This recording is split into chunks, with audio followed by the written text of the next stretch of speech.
Quando nós lidamos com os agnatos, as maiores referências para eles são a ausência da maxila e da mandíbula, de nadadeiras pares também, e não tem a ausência de uma armadura óssea.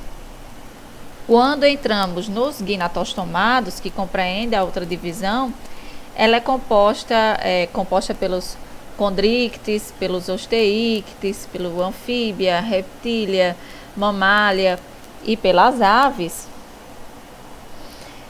Vemos que existem todas essas características. E a primeira classe dos gnatostomadas é a superclasse dos pixes. Os condrictes é uma classe dentro dessa superclasse que compõe os peixes cartilaginosos, e os osteíctes compõem os peixes ósseos. Então veja que a presença da maxila, a passagem aqui de agnata para gnatostomata, a gente tem que os primeiros arcos branquiais, eles vão se diferenciar tanto na maxila, que está conectada ao crânio, como a mandíbula. E isso é uma importante evolução para o hábito predador desse animal. Então vamos ver detalhes sobre essas duas classes de peixes. Dentro dos peixes cartilaginosos existem duas subclasses: os holocefale, com os quimeriformes sendo os representantes atuais. Eles vivem próximos do fundo do mar e se alimentam de moluscos e de outros invertebrados. Eles possuem uma cauda bem longa e fina e uma espinha ereta na frente da nadadeira dorsal. Já os elasmobranqui, com os tubarões e as arraias sendo os membros dessa subclasse, eles são representados por possuírem de 5 a 7 pares de fendas branquiais, que são abertas individualmente ao exterior. Possuem nadadeiras dorsais rígidas e pequenas escamas placoides. Nos peixes ósseos, os actinopterídeos, eles são os representantes dos peixes atuais. E eles possuem nadadeiras raiadas e bexiga natatória. Já os sarcopterídeos possuem nadadeiras lobadas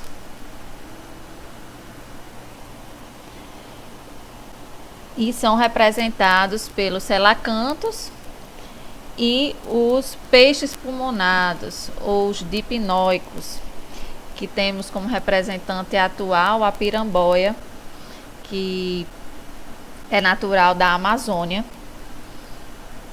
E certamente evidências indicam que esses peixes pulmonados, eles foram os peixes que deram origem aos tetrápodes. Vamos nos detalhar um pouco nos condrictes, que possuem a pele com as escamas placoides, possuem nadadeiras rígidas, nadadeiras que podem ser classificadas em nadadeiras peitorais, caudal, pélvica, lateral e dorsal mediana. Todos eles possuem uma boca transversal, percebam aqui nesse exemplo da arraia. E esse arco mandibular, ele é frouxamente ligado à maxila. Percebam o deslocamento da mandíbula e da maxila no momento da predação aqui do tubarão. Os tubarões, eles têm os dentes que são dispostos em várias séries, e os detalhes dessa anatomia da maxila entre várias espécies, ela ajuda a distinguir os diferentes clados dos elasmobranqui. Além disso, as suas fendas branquiais, elas não possuem opérculo, elas são individualizadas e não são protegidas por essa placa óssea, né, chamada opérculo. Elas apresentam de 5 a 7 pares, cada um com uma aberturazinha individual. Se abre na frente da barbatana peitoral dos tubarões ou na superfície ventral das arraias, vejam aqui na figura. E nas quimeras existe apenas uma nadadeira, uma fenda branquial. Geralmente existe um par de espiráculo, que ele é derivado da primeira fenda branquial.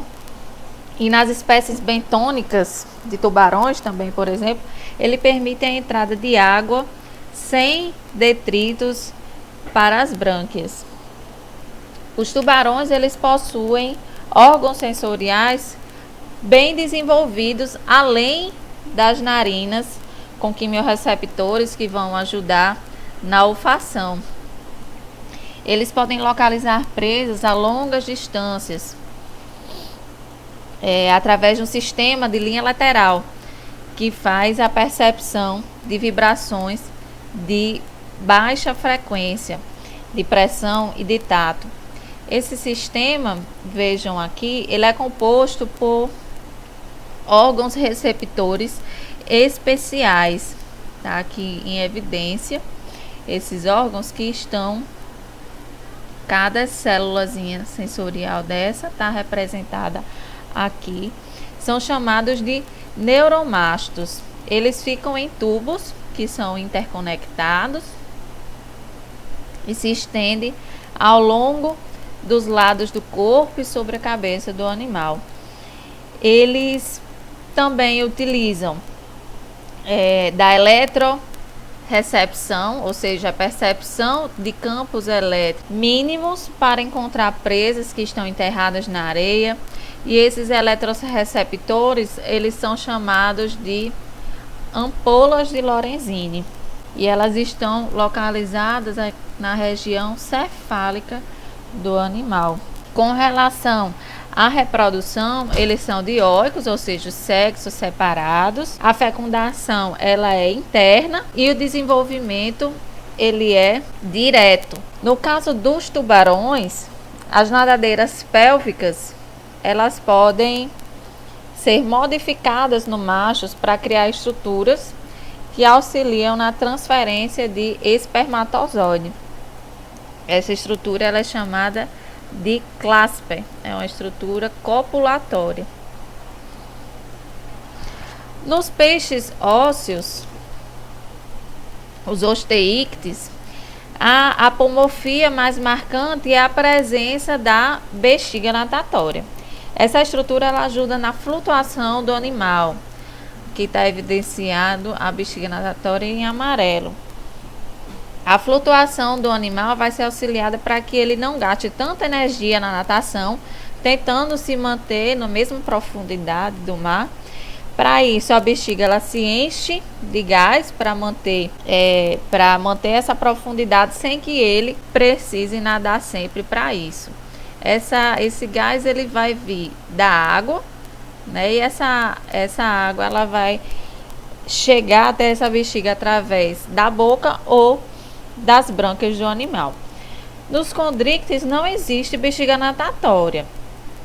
Em vez disso, esses peixes cartilaginosos que falamos anteriormente, eles mantêm a flutuabilidade com grandes fígados ricos em óleo que alteram a sua densidade. Outras sinapomorfias do grupo dos osteíctes são o esqueleto, predominantemente ósseo, com o crânio que é bem articulado, com as maxilas e as mandíbulas, que são bem desenvolvidas e vão suportar os arcos branquiais.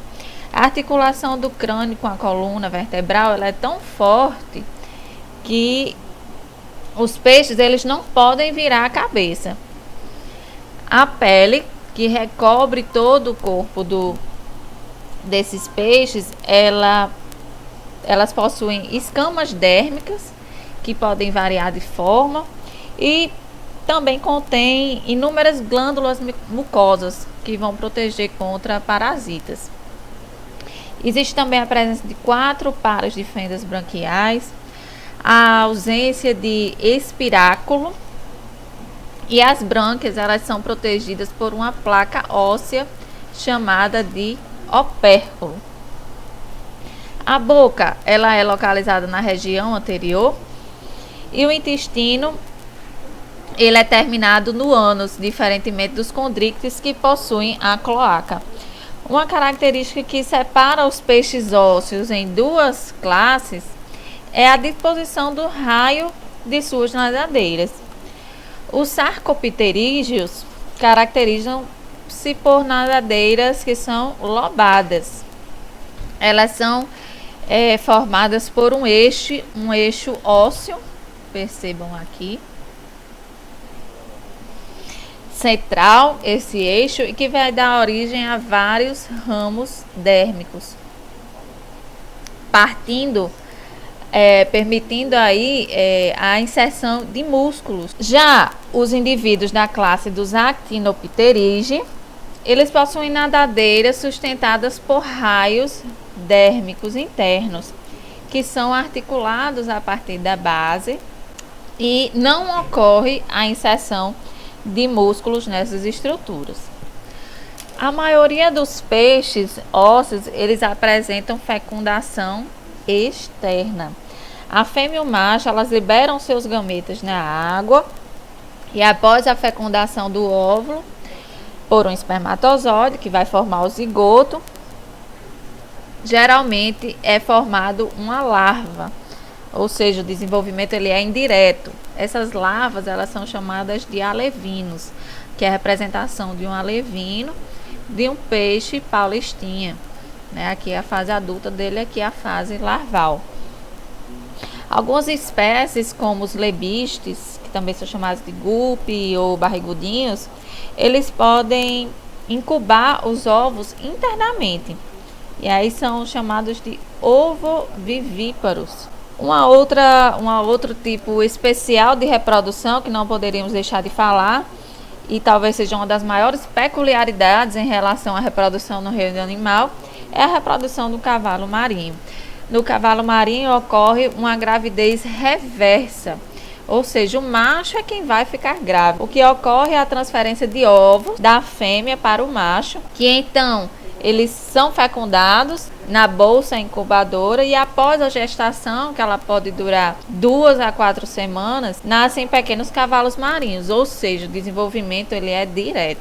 Outra característica que é comum aos peixes ósseos e cartilaginosos são a circulação composta por um coração com 2 câmaras, possui uma aurícula e um ventrículo, por onde circula apenas sangue rico em CO2. Isso ocorre porque o sangue ele passa apenas uma vez pelo coração, ou seja, a circulação é simples, e o sangue ele torna-se rico em oxigênio nos capilares branquiais ao passar pela respiração nas brânquias. Quer seja elas protegidas ou não pelo opérculo, ou seja, os peixes ósseos ou cartilaginosos, as trocas gasosas acontecem da mesma forma. Nesse exemplo que está representado aqui, as brânquias, um formato de pente, são dos peixes típicos de peixes cartilaginosos. Nele existe um mecanismo de contracorrente entre a água e o sangue que vai irrigar essas brânquias. E isso aumenta a eficiência nas trocas gasosas, ou seja, o fluxo de sangue em cada lamela, ela segue uma direção oposta. Aqui é o fluxo da água e o fluxo de sangue ele segue nesse sentido, ou seja, aqui tem um sangue rico em CO2 e ele está sendo direcionado nesse sentido, e a água ela vai chegando com sangue rico em oxigênio e permite essa diferença de concentrações maior, fazendo com que haja um aumento na difusão desses gases. A excreção dos gases ocorre pelas brânquias, de outros produtos do metabolismo, ela é feita através de um par de rins mesonéfrons.